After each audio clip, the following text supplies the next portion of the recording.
काय झालं? असं काय बघताय?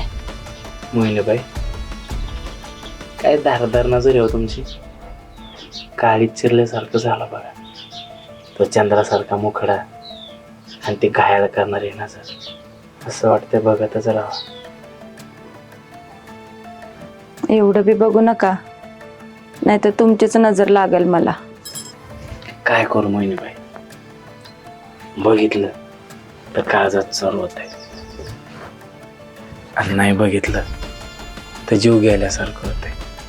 सांगा काय करू? उठा आता. हॉटेलला जायचंय का बंद ठेवणार आहे हॉटेल? तुमच्यासाठी बंद बी ठेवू की? आणि माझा पगार? तो महिन्याला भेटत जाईन तुम्हाला. तुम्ही फक्त एक काम करायचं, रोज मला टायमावर जेवण द्यायचं. जसं रात्री दिलं तसं. खरं सांगू, आयुष्यात पहिल्यांदाच पोटवर जेवलंय बघा. देणार ना जेवायला?